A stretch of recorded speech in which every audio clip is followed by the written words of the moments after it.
राधे राधे मित्रों, स्वागत है आपका आपके अपने YouTube चैनल पर। हमारी धरती पर मनुष्य सबसे श्रेष्ठ प्राणी है, ये बात तो सब जानते हैं। परंतु इस श्रेष्ठ प्राणी के हाथ में भी ऐसी कई चीज़ें हैं जो ये नहीं कर सकता। वो हैं हानि लाभ, जीवन और मृत्यु, यश तथा अपयश। इन छहों चीज़ों पर मनुष्य का अधिकार नहीं, इन पर अधिकार है सिर्फ और सिर्फ परमपिता परमेश्वर का। लेकिन मित्रों, श्री देवरा बाबा के हाथों में ये 6 की 6 चीज़ें हैं। उनकी इस लीला से आप समझ जाएंगे कि बाबा किसके अवतार थे। इसीलिए इस वीडियो को पूरा और अंत तक देखिएगा, ध्यान से देखना। और आगे बढ़ने से पहले चैनल को सब्सक्राइब कर लीजिए ताकि ये सुंदर कथाएं आपको मिलती रहें। अष्टांग योग में ऐसी कोई भी सिद्धि और शक्ति नहीं जो ब्रह्म ऋषि श्री देवरा बाबा को प्राप्त न हो। प्रयाग कुंभ 1989 में श्री देवरा बाबा की अद्भुत लीला देखने को मिली है। कुंभ का मेला बांध के ऊपर तथा नीचे के हिस्से को मिलाकर लगभग 311,000 एकड़ में बसा हुआ था। संगम तट से लेकर दारागंज, झूंसी और अरेल की ओर सभी तरफ तंबुओं का ही शहर दिखाई दे रहा था। मेले की तैयारी इस ढंग से की गई थी कि 1.5 करोड़ लोगों को मौनी अमावस्या पर स्नान करना था। श्री बाबा का आश्रम भीड़ भाड़ से बिल्कुल दूर, झूंसी की ओर बिल्कुल मेला क्षेत्र की सीमा से बाहर था। बांध तथा संगम से बाबा के मचान की दूरी 4 किलोमीटर से कम न थी।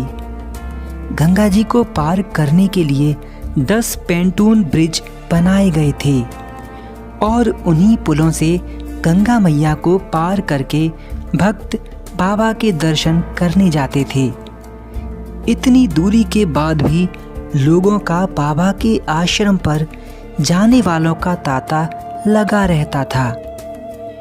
अनुमान है कि प्रतिदिन 20 से 25,000 भक्त बाबा के दर्शन करने जाते थे।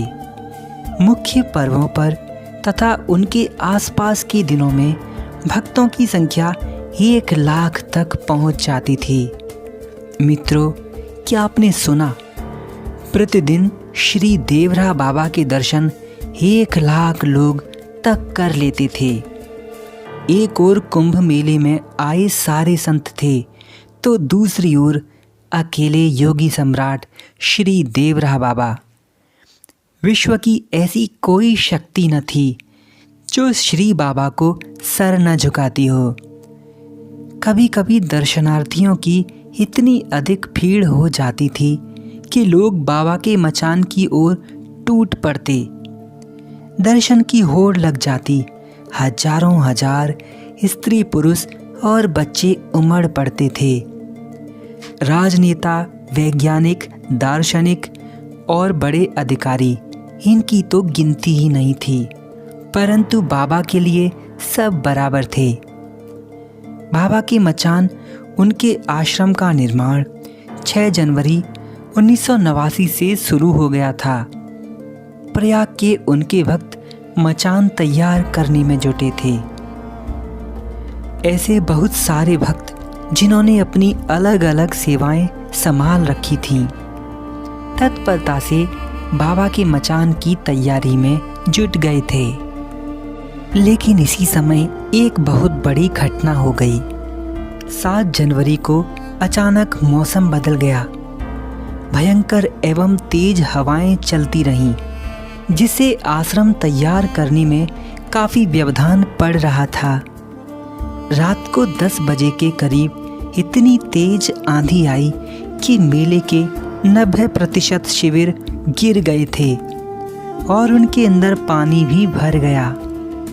मेला प्रशासन के शिविर जो लाखों की लागत से बने थे, उनमें भी पानी भर गया और अधिकतर शिविर गिर गए। बाबा के भक्तों को लगा कि उनके भी आश्रम में जो शिविर बने हैं तेज हवा के झोंकों से गिर जाएंगे और उनकी सारी मेहनत व्यर्थ चली जाएगी। बिजली चली गई, बरसात होती रही, भक्त लोग घबरा रहे थे और भगवान के नाम का स्मरण के अलावा उनके पास कोई चारा भी न था। मेले का एकांत भाग, ऊपर से अंधकार, सुनसान स्थान, भयानक वर्षा, डर का होना स्वाभाविक है। भक्तों ने सारे सामान को हिफाजत के तौर पर शिविर के बीच में बने एक कक्ष में संभाल कर रख दिया।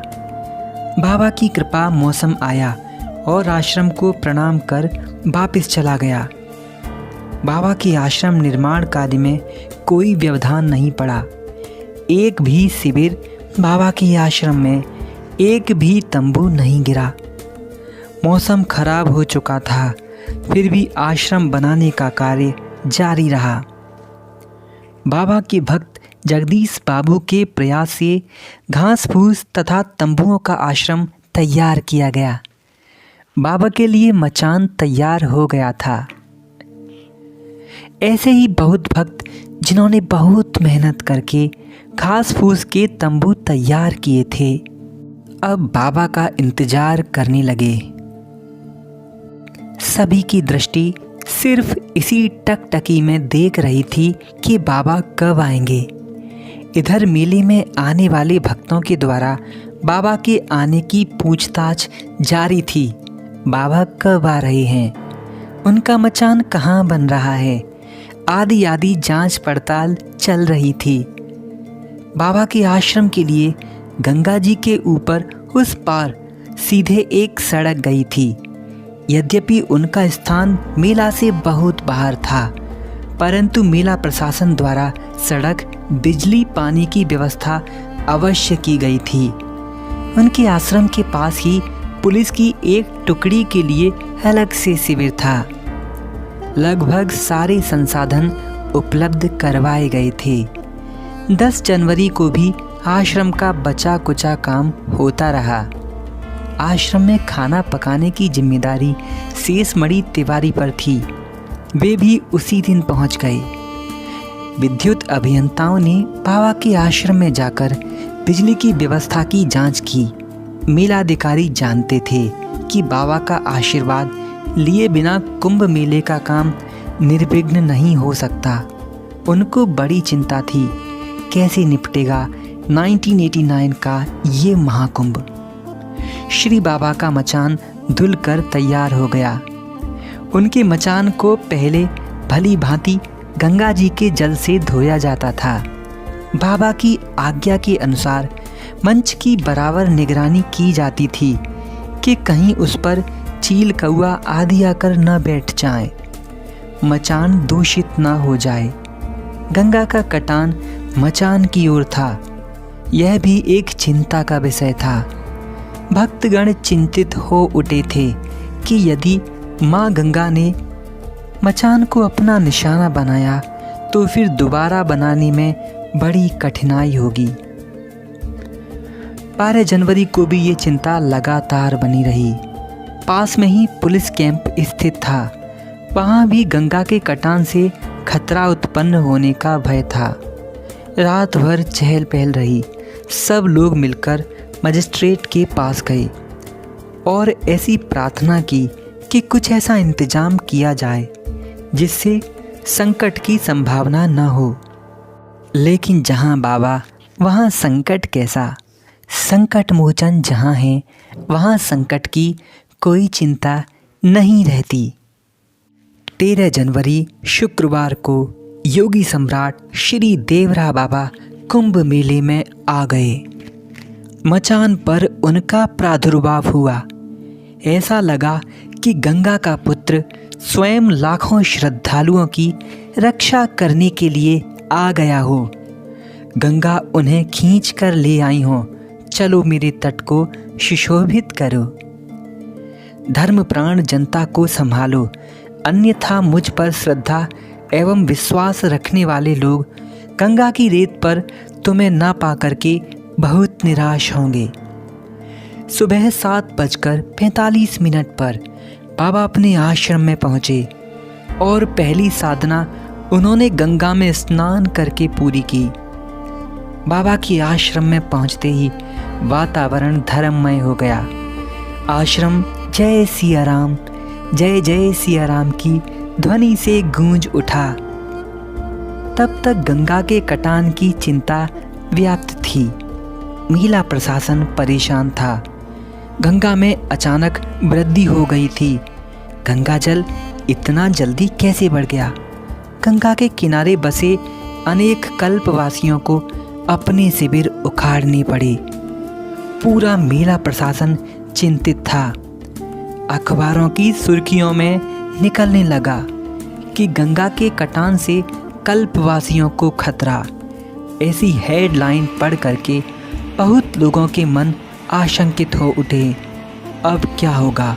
गंगा जी उफान पर आने लगी। इतने अगाध जल में भी श्री देवरा बाबा 3 समय गंगा जी में समाधि लगाया करते थे, और वो भी कई कई घंटों की। बड़े आश्चर्य में पड़ जाते थे बड़े बड़े योगी भी बाबा की इस दिनचर्या को देखकर। लेकिन ये क्या, बाबा जी ने जैसे ही गंगा में स्नान किया कि गंगा जी का जल स्तर घटने लगा। उनकी चंचल लहरें बाबा का स्पर्श पाते ही शांत हो गईं। जैसे द्वापर युग में भगवान श्री कृष्ण के चरण स्पर्श से ही यमुना मैया शांत हो गई थीं, ठीक ऐसे ही हुआ 1989 के इस कुंभ में। ऐसा लगा कि गंगा मैया श्री देवरा बाबा के स्नान के लिए व्याकुल थीं, और उनके स्नान के साथ ही वे शांत हो गईं। बाबा के मंच तक पानी पहुंचने की बात तो बहुत दूर, अन्य कल्पवासी भी चिंता से मुक्त हो गए गंगा जी का घटता हुआ जल स्तर देखकर। गंगा चुपचाप अपने रास्ते पर चलने लगीं। बाबा को इस बार देहरादून निवासी एक भक्त गाड़ी चलाकर लाए थे। इस वर्ष का मंच सेवा का भार श्री बड़े महाराज जी के हाथ में था। श्री बड़े सरकार जी ब्रह्म ऋषि हैं, जो आज भी बाबा की गुरु परंपरा को चलाते हैं। ज्ञान, भक्ति एवं योग के बारे में अंदर तक जानने के लिए आप श्री बड़े महाराज जी के लाइव प्रवचन और उनके दिए गए पावन प्रसंगों को देवराय ज्ञान यूट्यूब चैनल पर सुन सकते हैं। ऐसी बहुत सारी घटनाएं उस कुंभ में घटी थीं, जो उनके भक्तों के हृदय में संजो कर रखी गई हैं। श्री देवरा बाबा कल्पांत तक योगी हैं। कई कई कल्पों के बाद भगवान विष्णु इस स्वरूप में अवतार लेते हैं। बाबा की कथाएं चलती रहेंगी, क्योंकि वे तो अनंत हैं। ऐसी ही सुंदर कथाएं और ज्ञानवर्धक वीडियोस के लिए हमारे चैनल को सब्सक्राइब कर लीजिए। वीडियो को लाइक करना और शेयर जरूर करना। राधे राधे। जय सिया राम, जय जय सिया राम।